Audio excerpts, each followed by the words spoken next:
Okay, ప్రతి నేరానికి ఒక రేట్ ఉంటుంది. ఎంత కావాలో చెప్పు. దేవుడి హుండీకి పోలీసోడి జేబుకి ఇంత అని లిమిట్ ఉండదు. నువ్వెంత ఎక్కువ ఇస్తే అంత పుణ్యం. ఓకే, 5 lakhs, 5 లక్షలు ఇస్తాను. సైలెంట్ అయిపో. నువ్వు గోవా లెవెల్లో చెప్తున్నావు, నేను ఆంధ్రప్రదేశ్ లెవెల్లో ఎక్స్పెక్ట్ చేస్తున్నాను. నీది మామూలు కేసు కాదు. నువ్వు పట్టుబడితే 10-15 కేసులు నీ మెడకు చుట్టుకుంటాయి. ఓకే, 10 లక్షలు ఇస్తా. ఇక నువ్వు నన్ను మర్చిపో. ఆంధ్రప్రదేశ్ జనాభా లెక్కల్లో నేను చనిపోయినట్టే. నేను సరేనయ్యా, కానీ మీ ఆవిడికి విషయం తెలిసి నన్ను ఇరికిస్తే నీతో పాటు నేను కూడా జైలుకే. ఈ చైతన్యం అంత తక్కువగా అంచనా వేయకు. అది అసలు ఈ లోకంలో ఉంటేగా మనల్ని జైలుకు పంపించడానికి. అంటే బాబు కోసం శ్మశానానికి వచ్చింది. అక్కడే దాని తల పగలగొట్టి అప్పుడే పూడ్చిపెట్టబోతున్న టిఫిన్ బాక్స్ లో పడేశా. ఈ పాటికది ఎప్పుడో చచ్చిపోయి ఉంటుంది. అంటే బతికుండగానే ఆవిడ్ని పాతి పెట్టేశావన్నమాట. You are very courageous. అంత ధైర్యంగా ఎలా చేయగలిగావు? కన్న తండ్రి చావునే కేర్ చేయలేదు. కట్టుకున్న దాన్ని చంపడం పెద్ద కష్టమా?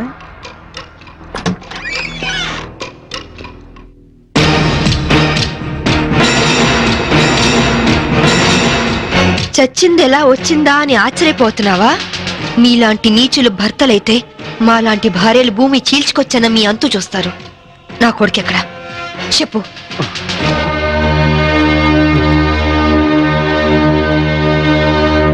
ఓహో, మీరిద్దరూ కలిసి మీ పోలీస్ బ్రెయిన్స్ తో నన్ను ట్రాప్ చేద్దాం అనుకున్నారా?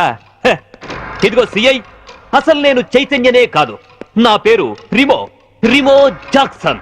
ఏం పిక్కుంటారో పిక్కోండి. అదేంటయ్యా, ఇంతకు ముందు నువ్వే కదా ఆవిడ మర్డర్ చేశానని చెప్పావు. నేనెప్పుడు చెప్పాను? నేనేం చెప్పలేదే. అరే, ఇప్పుడే కదా చెప్పావు. సాక్ష్యం ఏంటి? ఆధారం ఎక్కడా? ప్రూఫ్ ఏంటో చెప్పు.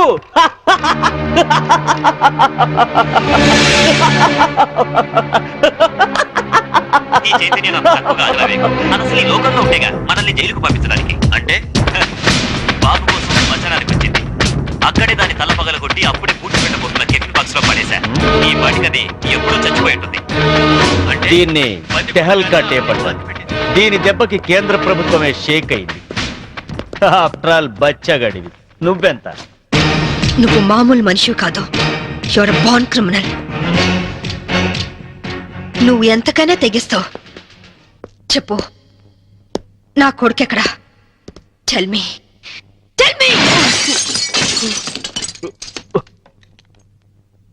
ఇదిగో, ఇప్పుడు నన్ను చంపితే ఈసారి నీకు ఊరి శిక్ష పడుతుంది. జాగ్రత్త. ఒక నేరానికి 2 సార్లు శిక్ష ఉండదు Chaitanya. Sorry Remo Jackson. Already నిన్ను చంపిన నేరానికి నేను శిక్ష అనుభవించాను. ఇప్పుడు నిన్ను చంపినా నాకు ఏ శిక్ష పడదు.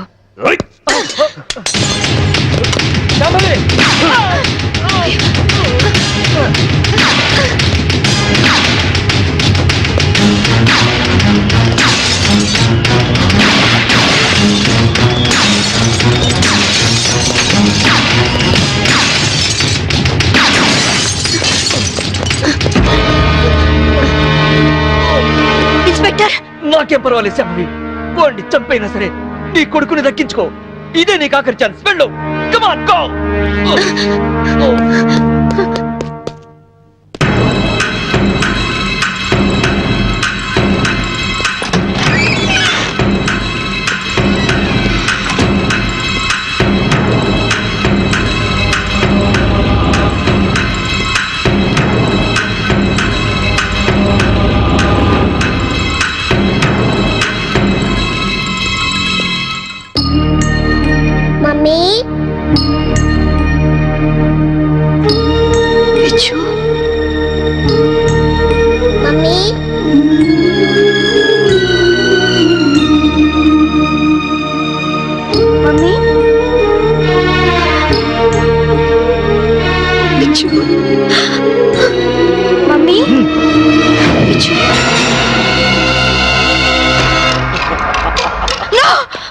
వాణ్ణేం చేద్దు.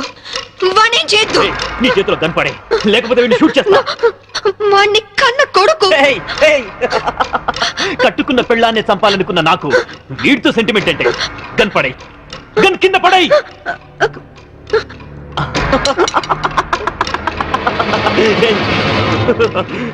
Mummy,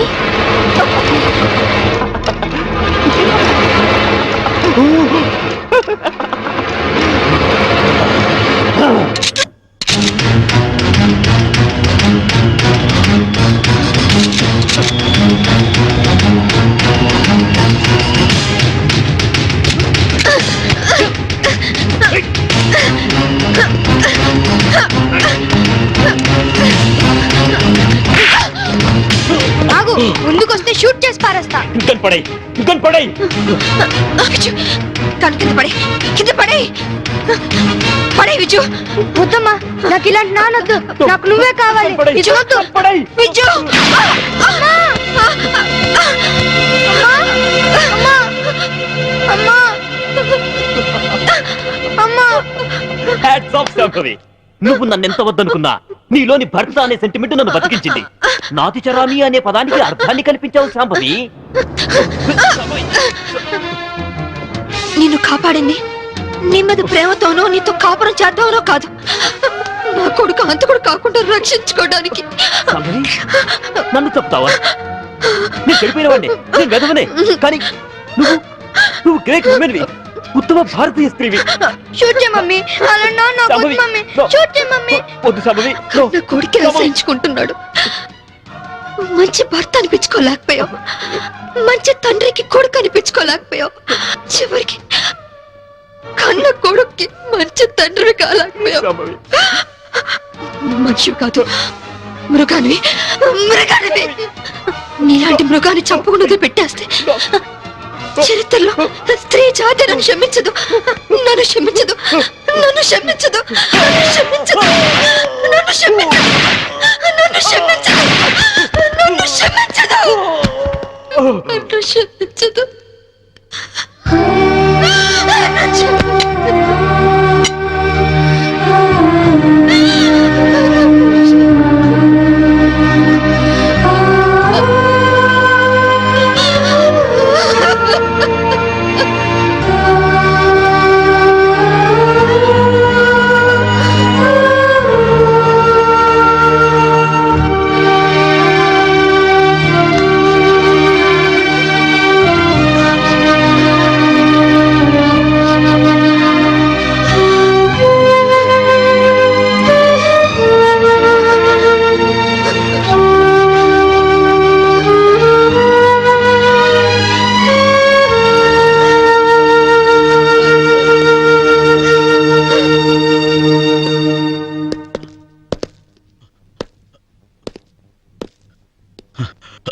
You are great, madam.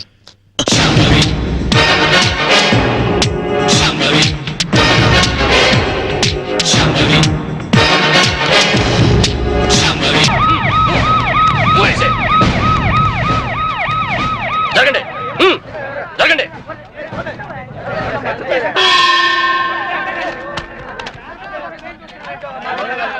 ఎలా జరిగింది?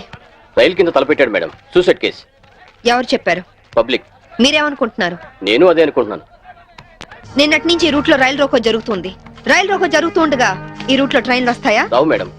ట్రైన్ రానప్పుడు సూసైడ్ చేసుకునే అవకాశం ఉందా? లేదు మేడం. మరి సూసైడ్ అని మీరు ఎలా కన్ఫర్మ్ చేశారు? చేతిలో లాఠీ ఉంటే సరిపోదు, తల్లో బ్రెయిన్ ఉండాలి. ముందు బాడీని పోస్ట్ మార్టానికి పంపించండి. Yes madam.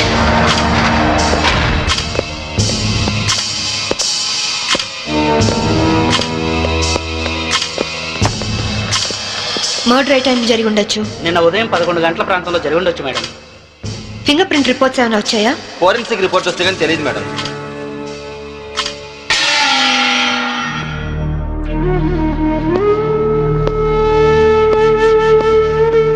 నమస్తే అమ్మా, నా పేరు సాంబవి. మీ ఆయన కేసు ఇన్వెస్టిగేట్ చేయడానికి వచ్చాను. మీరు నాకు సహకరించాలి.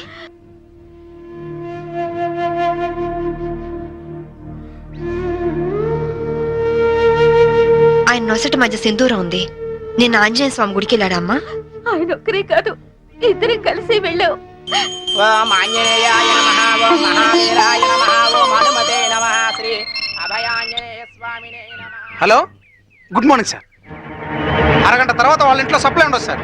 వెంటనే వస్తానని చెప్పి వెళ్ళిన ఆయన ఇలా శాశ్వతంగా వెళ్ళిపోతారని నేను అనుకోలేదు. ఒక్కదాన్ని ఇంటికి వచ్చింది నేను. ఇలా జీవితాంతం ఒంటరిగా ఉండిపోవాల్సి వస్తుందని నేను ఊహించలేదు. బాధపడకండి, కానీ మీ నాతో ఒకసారి గుడికి రావాలి.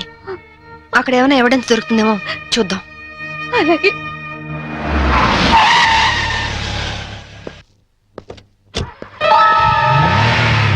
గేట్ తాళం తీ. రాత్రి వేసిన తలుపు ఉదయం 5 వరకు తెరవరమ్మా. సరే రండి.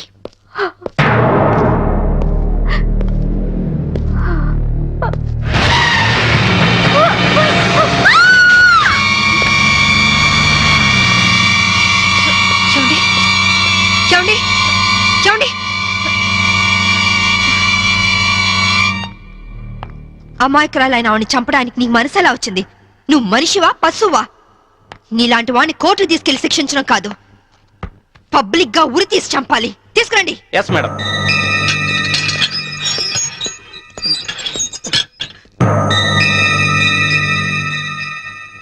డ్రైవర్ గా నీ ఎక్స్పీరియన్స్ ఎంత ఉండొచ్చు? 20 ఏళ్ళు మేడం. 20 ఏళ్ళు ఎక్స్పీరియన్స్ ఉండి అంత నిర్లక్ష్యంగా నడిపి యాక్సిడెంట్ చేసావంటే నేను నమ్మను. అప్పుడు నేను తాగున్నానమ్మా. ఏం చేస్తున్నానో తెలియని మైకంలో అలా జరిగిపోయిందమ్మా. ఏయ్! ఎవరో చేసిన తప్పుకి నువ్వు బలిపశువు కావద్దు. వాళ్ళని శిక్ష నుంచి తప్పించడానికి నేరం నీ మీద వేసుకోవద్దు. నేరం రుజువు అవుతే నీకేం శిక్ష పడుతుందో తెలుసా? ఉరి శిక్ష. తప్పు చేశాక శిక్ష తప్పదుగా మేడం. అవును, తప్పదు. లక్ష్మి, యాండి నువ్వెందుకు వచ్చావు ఇక్కడికి? What happened? Andy brothel case madam.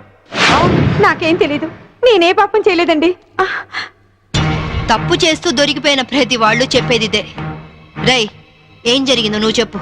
బుద్ధిగడి తిని 1000 రూపాయలు ఇచ్చిన ఐటమ్ తేవిని బుక్ చేసుకున్నారు. సడన్ గా రైడింగ్ జరిగింది, ఇద్దరం దొరికిపోయాం. ఇదంతా కట్టు కదా అమ్మా. వీళ్ళ మాటలు నమ్మొద్దమ్మా. నా భార్య నిప్పు ఇట్లాంటి తప్పు పనులు చచ్చినా చేయదు. ఇదంతా కట్టు కదా. రాత్రంతా నీ భార్యతో గడిపిన వీడు చెప్పేది, రైడ్ చేసి రెడ్ హ్యాండెడ్ గా వీళ్ళిద్దరిని పట్టుకుని ఎస్ఐ చెప్పేది నీ కట్టుకథలా ఉందా? అవును, ఖచ్చితంగా ఇది కట్టు కదా. అంటే నేను చెప్పేది కట్టు కదా, వాళ్ళు చెప్పేది కట్టు కదా. నువ్వు చెప్పేది నిజమని ఎలా నమ్ముకుంటావు? రాత్రంతా నేను నా పిల్ల మా ఇంట్లోనే ఉన్నాం. ఓ, అయితే నిన్న రాత్రి కార్ డ్రైవ్ చేసింది, యాక్సిడెంట్ చేసావని చంపింది నువ్వు కాదన్నమాట. I'm I right? చెప్పు, కార్ నడిపింది ఎవరు? ఆ దారుణాన్ని కారణం ఎవరు చెప్పు. ఈ ధనరాజు గారి తమ్ముడు బాలరాజేనమ్మా. నేను యాక్సిడెంట్ చేసినట్టు ఒప్పుకుంటే లక్షిస్తామన్నా, లేకపోతే నన్ను నా భార్యను చంపేస్తామని బెదిరించారమ్మా. నీ ప్రాణానికి వచ్చిన భయమేం లేదు. ఇక్కడ చెప్పిందే రేపు కోర్టులో చెప్పాలి.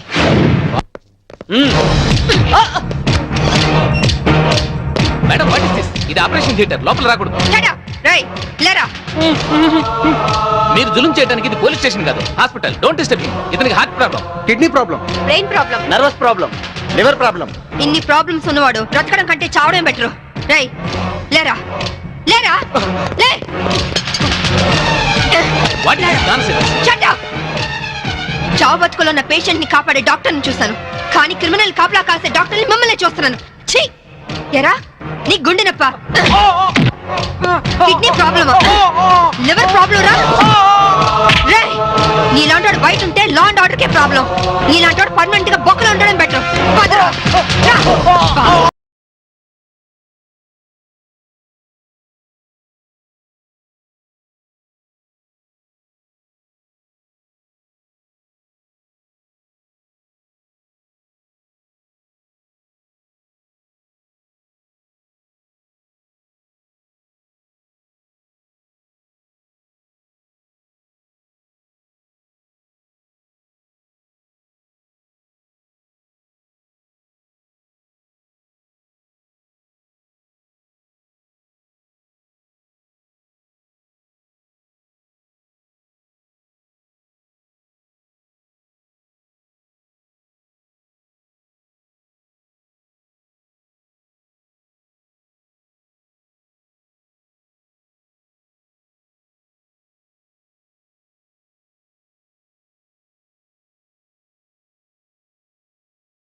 డ్రైవర్ గాడు నిజం చెప్తే మా తమ్ముడికి శిక్ష ఖాయం. మామూలు శిక్ష కాదండి, ఉరి శిక్ష. హిందీ మే फांसी का सजा बोलते हैं. अब అవును, వాడిని స్టేషన్ లోనే లేపేస్తే అదంత ఈజీ కాదు. నైట్ అంతా శాంభవి వాడే కాపలా ఉంటుంది. అయితే ఇప్పుడెలా? రేపొద్దున శాంభవి ఇంటికెళ్ళి కోర్టుకెళ్లే గ్యాప్ లో మీరు పోలీస్ స్టేషన్కి వెళ్ళి వాడిని లేపేయండి. उड़ा दो, उड़ा दो. ఓకే అన్నా. త్వరగా డ్రైవర్ తీసుకురావయ్యా, కోర్టు టైం అవుతుంది. Yes sir.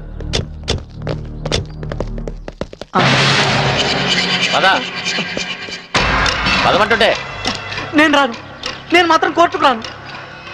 ఒకవేళ మీరు నన్ను బలవంతంగా తీసుకెళ్ళినా బండి తోలేని ధనరాజు తమ్ముడని చెప్పను. నేను తోలేనని ఒప్పుకుంటాను. నిన్న మేడం అడిగితే సాక్ష్యం చెప్తా అన్నావు. చెబితే వాళ్ళు నన్ను చంపేస్తారు. రేయ్, చెప్పకపోతే నేను చంపుతా. చెప్తావా లేదా? నేను చెప్పను. చెప్పా రాస్కెల్. అమ్మా! అమ్మా! అయ్యో! అమ్మా! చెప్తావా లేదా? రేయ్, చెప్పరా? అయ్యో! అమ్మా! చెప్పరా? రేయ్, కొట్టొద్దు. చెప్తావా లేదా? అమ్మా! చెప్తావా లేదా? రేయ్. అమ్మా!